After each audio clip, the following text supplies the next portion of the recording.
xaaladda siyaasadeed ee Soomaaliya iyo waliba dhacdooyinka laga soo tabinayo 24 saac ugu dambeeyay ayaa waxay yihiin kuwa murugsan marka laga eego weerarkii Hotel Xayaat ee la soo gabagabeeyay iyo waliba dawladda oo ka hadashay qasaaraha ay gaarsiisay kooxaha ka dagaalamaya gudaha hotelka iyadoo sheegtay in dad aad u tiro badan oo lagu qiyaasay 106 qofna ay markaasi ka soo badbaadisay ilaa iyo haatan madaxweynaha Jamhuuriyadda Federaalka Soomaaliya Xasan Sheekh ayaanan ka hadlin weerarkaasi xilli sargaal magaciisa qariyo uu sheegay in laga doonayo Xasan Sheekh uu ka baxo aamusnaanta tabadelkeedana uu ku sheegay in farmaajo ay ka diideen marka waxyaabaha dalka ay ka dhacaan sida qaraxyada iyo weerarada halista ah uu aamusnaado madaxweynaha tabadelkeedana aan loogu dulqaadan doonin haddaba waxaan faahfaahin doonaa hadallada uu ka yiri iyo waliba arrimaha la xiriira waxyaabaha Xasan Sheekh lagu eedeynayo dhinaca kale faragelinta tooska ee dawladda Itoobiya ay ka wado ayaa xilligan waxa uu noqonayaa mid laba jibaar kadib markii saraakiil Itoobiyaan ay gaareen xarunta dawlad goboleedka Puntland ee Garowe iyo waliba xogaha safarkooda la xiriiro iyadoo la xasuusto in diyaarad military Itoobiyaan ay magaalada Baydhabo ee xarunta ku meel gaarka maamulka Koonfur Galbeed ay markaasi ka qaaday Cabdicasiis Xasan Maxamed Laftagreen ka oo markaasi tagay dhanka Itoobiya kulamana la qaatay madaxweynaha dawladda deegaanka iyo waliba saraakiisha kale ee dalka Itoobiya magaalada Kismaayo xarunta ku meel gaarka Jubbaland waxa ka dhacday taariikh markaasi aan ku cusbayn dhagaha iyo waliba dhaayaha dadka Soomaaliyeed ee la xiriira muddo kordhin isboqorida oo markaasi Axmed Madoobe ku amray guddoonka golaha shacabka ee baarlamankaasi oo isagu sida caadiyanba muddo kordhin ugu sameeya in uu xilka sii joogo xilli dhankiisa la sheegayo in caafimaad darro ay markaasi haysato oo dalal kale loo qaaday ilaa iyo haatanna uusan ka soo muuqan shaashadaha dhanka kale waxaa jirta in xildhibaano ka tirsan baarlamanka federaalka Soomaaliya ku abtirsada Jubbaland dhankooda inay aad uga gadoodeen arrintan isla markaana ay qoraal ka soo saareen markii ay maqleen in Axmed Madoobe isboqray haddaba qodobadaas ayaan ku baaqidi doonaa barnaamijkeena saaxiibayaal soo dhawaada haddii ay tahay markii kugu horeysay waxaan ka codsanaynaa inaad ka mid noqoto saaxiibada nagu xiran oo aad channelka subscribe saarato muuqaalkana la wadaagto saaxiibada aan helin xogaha iyo waliba dhacdooyinka halkan aan idinku soo gudbina haddii aad hore inoo la joogtana waan kaaga mahadcelinaynaa dhiiranaantaada iyo waliba ka qayb noqoshada dadka nagu xiran ee iyagu mar walba nagu taageera like-ta iyo waliba share gareynta iyo waliba dhiirigelinta la xiriira inaan hore uga sii wadno halkan barnaamijyada iyo waliba wararka aan idinku soo gudbino bal markan aan ku bilaabo qodobka ugu horeeya ee tabinteena kulan ay magaalada Kismaayo ee xarunta ku meel gaarka Jubbaland Kismaayo ay isugu yimaadeen xubnaha golaha wakiilada Jubbaland iyagu inta badan dadka dhaliilsan siyaasadda iyo hab maamulka Axmed Madoobe ee muddada 10 sano ku sii dhow mar kale sameeyeen ficil iyagu markaasi horay ay ugu barteen in dhowr jeer oo hore ay markaasi u sameeyaan arrintan ayaana waxa ay tahay markii ay xil kordhin ugu sameeyeen madaxweynaha Jubbaland Axmed Madoobe kulankan ayaana ah kalfadhigii afaraad fadhigiisii shanaad oo kulaha wakiilada ay yeeshaan iyadoo ajandaha uu markaasi wax ka bedel dastuurka Jubbaland ee isagu marba dhinac u rogo Axmed Madoobe ayaa waxa markaasi ka soo qayb galay mudanayaasha oo markaasi tiradooda 58 iyadoo xildhibaanada guud ee Jubbaland ay yihiin 70 iyo waliba 5 xildhibaan baarlamaankan ayaana wax ka bedel ku sameeyay qodobada dastuurka ee markaasi 28aad iyo waliba qodobka 7aad ee dastuurka ee ka hadlaya muddo xileedka golayaasha dawladda ugu horeeya madaxweynaha waxaana markii ugu horeysay 4 sano haatan dib loo dhigay doorashada markaasi lagu wado Axmed Madoobe in markaasi uu Jubbaland ku sii maamulo iyadoo la ogaa in sanadka horaantiisa uu markaasi ka dhamaanayay xil madaxweynihii hore ee Soomaaliya Maxamed Cabdullaahi Farmaajo muddo 2 sano oo ku sii joogay xilka uu markaasi u tilmaamay inuu Axmed Madoobe ku sii hayn doono laakiin dadka dhaliilaha siyaasadda isla markaana falanqeeya arrimaha Jubbaland ayaa iyagu inta badan sheega in Axmed Madoobe uu yahay mid keensaday xildhibaanada iyagu isku magacaabay inay yihiin golaha shacabka matala baarlamaanka Jubbaland taasi ayaana waxay ka dhigan tahay muddo xileedka maanta Axmed Madoobe markaasi loo kordhiyay inuu xilka Jubbaland sii hayn doono ilaa bisha Agast sanadka 2024 halka la filayay in sanadka soo socda 2023 la qabto doorasho taa oo siyaasiyiinta iyo waliba xildoonada Jubbaland iyagu ay isu diyaarinayeen taa oo noqotay xilligan mid halbacaad lagu lisaa gudoomiyaha golaha wakiilada Jubbaland ninka lagu magacaabo Sheekh Cabdi Maxamed Cabdiraxmaan oo isagu saaxiibo dhow ay yihiin Axmed Madoobe in muddo ay ahaayeen ceesho midax marka laga hadlayo xilligii uu Axmed Madoobe hogaamiyaha ururkii Xisbul Islaam ee isagu u digarogtay inuu noqdo kaambooniyiinta ayaa xilligan waxa uu yahay mid aan dhicin isla markaana go'aanka ay markaasi gaareen horey ayaana waxaa sidan oo kale muddo kordhin loo sameeyay madaxweynaha maamulka koonfur galbeed Cabdicasiis Maxamed Xasan Laftigareen baarlamaanka maamulkaasi 5 sano uu ugu kordhiyay hadaba arintan marka ay soo baxday xilli golaha shacabka baarlamaanka maanta dhankooda ay lahaayeen kulan dhaarin iyo waliba falanqeyn lagaga hadlayay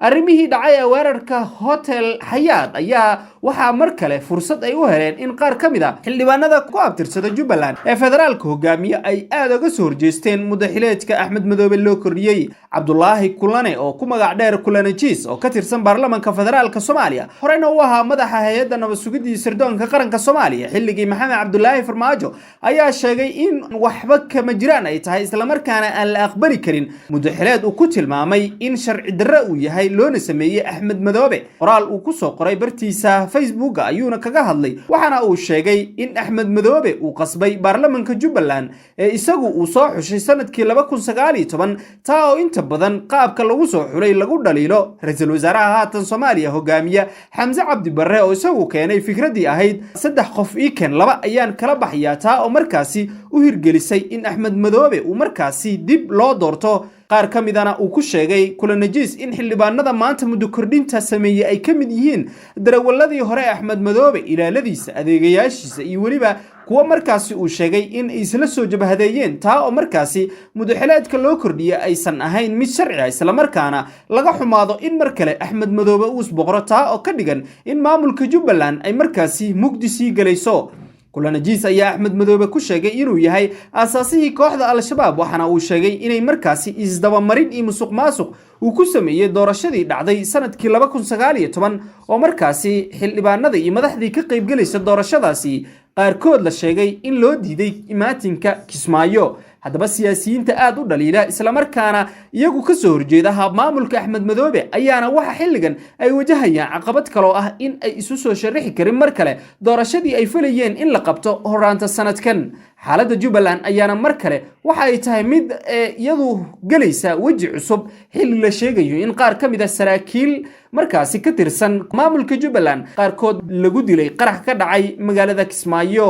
hagaag saaxiibayaal wali waxa daawanaysan tabinteena tooska barnaamijkan kaga hadlayno siyaasadda arrimaha kuwii ugu dambeeyay bal markana aan eegno dhanka iyo Puntland oo iyagu ay ka imanayso dhiilo hor la xilli dawladda federaalka Itoobiya ay markaasi dib u xasuusinayso siyaasiyiinta iyo shacabka Soomaaliyeed faragelintii ay ku hayeen xilligii uu markaasi dalka joogay ninkii lagu magacaabay Gabra oo isagu iska maamulanayay min federaal ilaa maamul goboleed iyadoona markii xilka uu ka degay Maxamed Cabdullaahi Farmaajo ay arintaasi dib uga bilaabatay qaybo kamid ah maamul goboleedka ugu horeeyay koonfur galbeed hadaba wararka laga helay xarunta caasimada u ah dawlad goboleedka Puntland ee Garowe ayaa waxay sheegayaan in halkaasi ay gaareen saraakiil ciidan oo ka socda dawladda federaalka Itoobiya saraakiishan ayaana waxa garoonka diyaaradaha magaalada Garowe ku soo dhaweeyay taliye ku xigeenka ciidamada Puntland iyadoona loo galbiyay xarunta madaxtooyada halka oo shir ay kula leeyihiin madaxweynaha maamulkaasi Saciid Cabdullaahi Dani saraakiishan ayaana sidoo kale la filayaa inay la kulmaan madaxda kale ee dhanka qubarada siyaasadda iyo waliba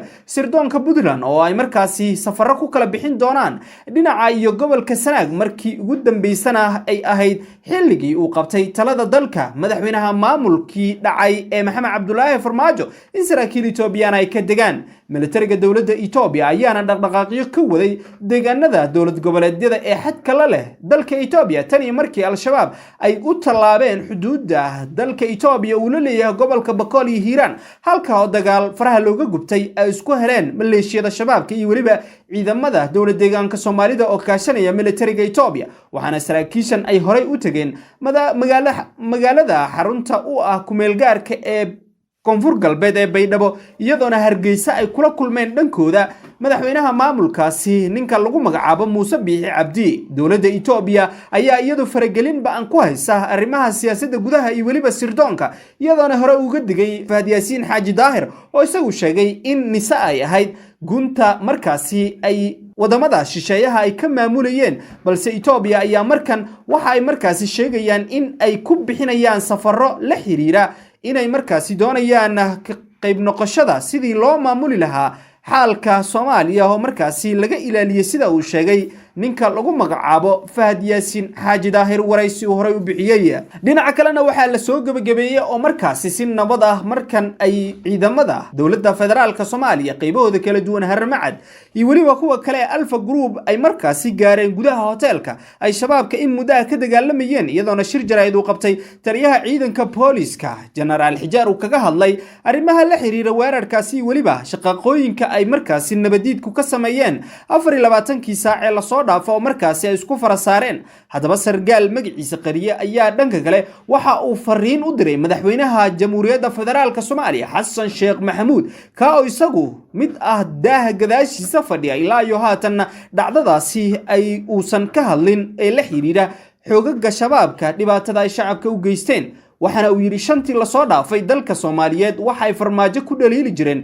inuu dhuunto xilliyada adag ee markaasi la xiriira qaraxyada iyo waliba xiisadaha siyaasadeed ka aloosan yihiin wadanka isla markaana uusan ka tacsiideyn dhibaatada shacabka gaarta hadaba Xasan Sheekh ayaa markan hogaankiisa dawladda cusub u muuqata in jidkaasi ka duwaneyn tii uu maray farmaajo markaasi lagu sheegay in dhimir la'aan iyo waliba qaadasho ay ku noqotay shacabka isqarin iyo waliba ka hadlin la'aan dhibaatada shacabka soo gaarta xilliyada adag waxana shacabka ay markaasi la sheegay inay u baahan yihiin dhiirigelin iyo waliba qalbi qaboojin la xiriira dhibaatada ka soo gaarta kooxaha argagixisada iyadoona weerarkan ilaa iyo haatan intii la xaqiijiyay uu markaasi ku dhinteen 20 ruux iyadoona dhaawac la sheegay inay kor u dhaafiyeen 120 qof iyadoona sababtu ay ahayd markii shabaab ay weerareen hotel Xayaad oo markaasi ay ku sugnaayeen mas'uuliyiin iyo waliba shacab aad u tiro badan sida uu xaqiijiyay wasiirka caafimaadka dawladda federaalka Soomaaliya Cali Xaaji Aadan waxana sargaalkan magaciisa qariye uu yiri farmaajo wixii aan ka diidnay Xasan Sheekh ka yeelimayno dawladda cusub